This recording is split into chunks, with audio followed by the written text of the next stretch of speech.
My brother stood in our father's hardware store 3 days after the funeral and told the manager he was changing the locks on my office. "It's not your office anymore, Denise," he said, not even looking up from the clipboard in his hands. "Dad left the business to me. You can clean out your desk by Friday." I'd worked there for 11 years. I'd been the one who drove Dad to chemo. I'd been the one who sat with him at 2 in the morning when the pain medication wasn't enough. And now my brother, who'd shown up twice in the last 5 years, was holding a piece of paper that said the store, the building, the inventory, all of it, belonged to him. What Mark didn't know was that our father had seen this coming. He'd seen it coming for a long time. My name is Denise Halloran. I'm 43 years old, and until about 8 months ago, I thought I understood my family. I understood that my brother was the favorite, that our father had a soft spot for him he never fully explained, and that I was the one who showed up. I thought that was just how things were divided in our house. Mark got the warmth, and I got the responsibility. I'd made my peace with it a long time ago, or told myself I had. Our father, Walter Halloran, built Halloran's Hardware from nothing in 1979 in a small town outside Dayton, Ohio, called Fairhaven. It wasn't a big business. It was a squat brick building on Main Street with creaky wood floors and a bell over the door, but it fed our family for over 40 years, and it meant something to the town. People came in for nails and left with 20 minutes of conversation about their kids or the Bengals game. Dad knew everyone. He gave credit to people who couldn't pay right away. He was, in the way small-town men sometimes are, a quiet kind of important. Mark left for Columbus when he was 22 and didn't come back except for holidays and, eventually, not even those. He tried a few different things: sales, a failed restaurant venture, a stretch selling insurance, and every few years he'd call Dad needing money. Dad always sent it. I watched it happen more times than I can count. 5,000 here, 10,000 there, always with some story about a temporary setback. I stayed in Fairhaven. I went to community college, then worked the front counter at the store part-time while I finished my degree, and somewhere along the way, part-time became full-time, became the assistant manager became, for the last 3 years, basically running daily operations while Dad's health declined. I didn't mind it. I loved the store the way you love something that raised you alongside your parents. When Dad got the pancreatic cancer diagnosis 2 years ago, Mark came to visit exactly 4 times. I was there almost every day. I don't say that to make myself sound like a saint. I say it because it matters for what happened after. Dad passed in March on a Tuesday morning with me holding his hand. Mark got there 2 hours after he died, having driven from Columbus once I called him.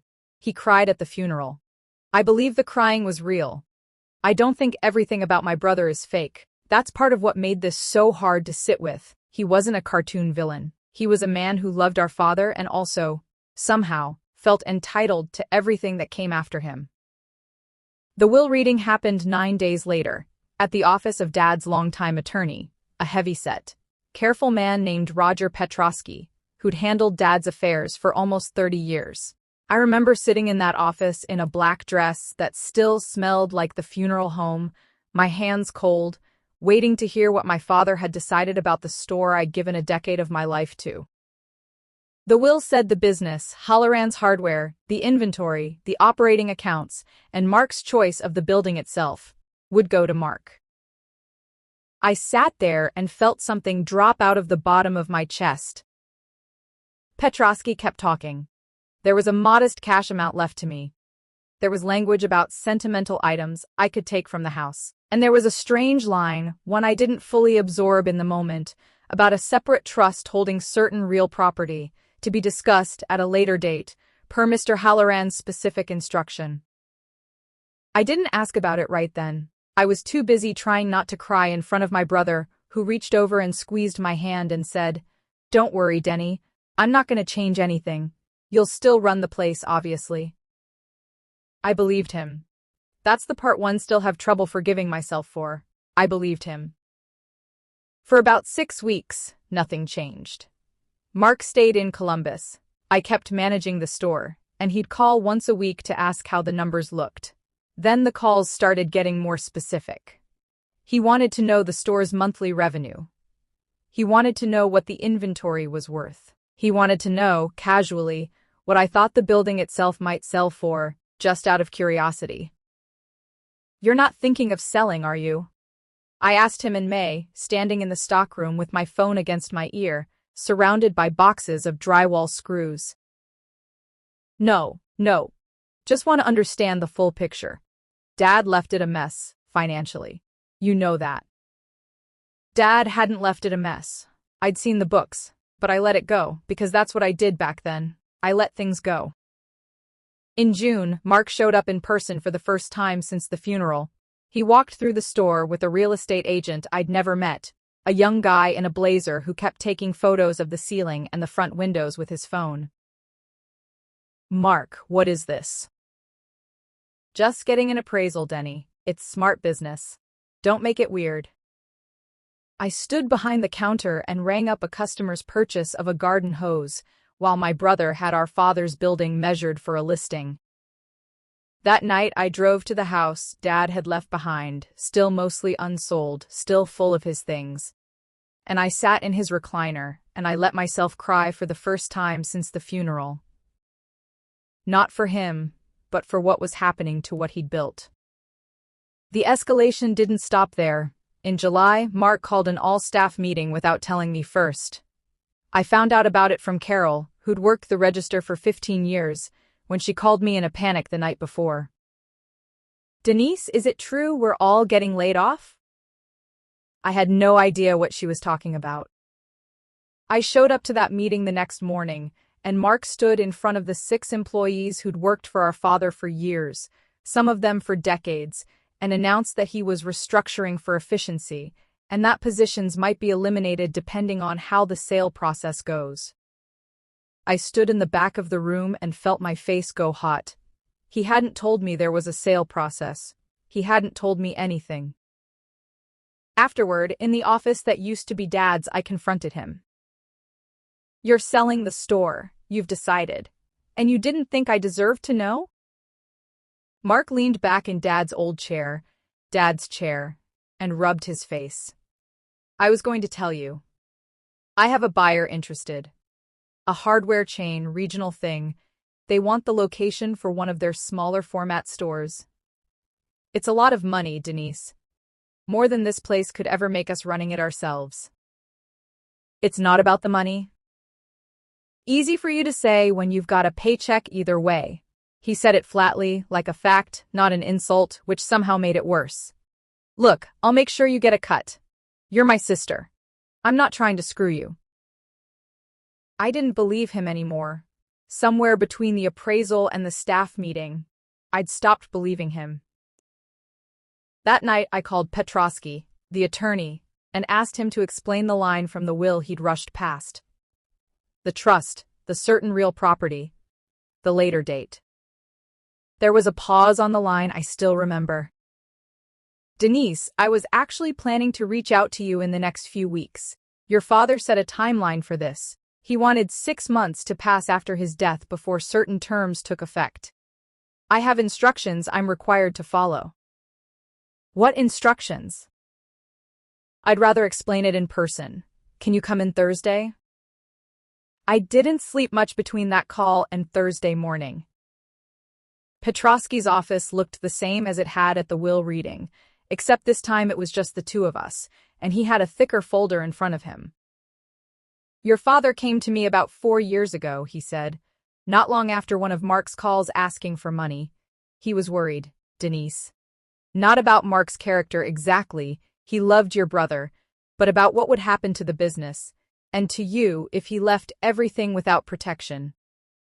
He explained that the building, the actual real estate the store sat on, separate from the business operating inside it, had been quietly transferred into an irrevocable trust 3 years before Dad died. Dad still ran the store as a tenant of that trust, paying a modest, below-market rent to it, and nobody outside of Petrosky's office and the bank had any reason to know the arrangement existed. The will gave Mark the business, the inventory, the name, the operating accounts, the right to run Halloran's hardware. It did not give him the building. It never had. "Who's the trust for?" I asked, even though some part of me had already guessed. You, sole beneficiary.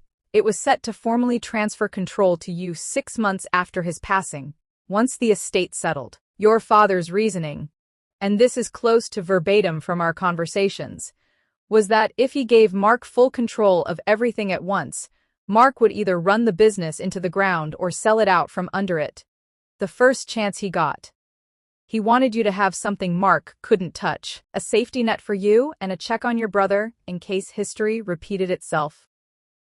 I sat there holding a copy of a deed with my name on it, dated 3 years before my father died, and I thought about every restructuring meeting, every appraisal walkthrough, every time Mark had looked me in the eye and said, "Don't worry, Denny."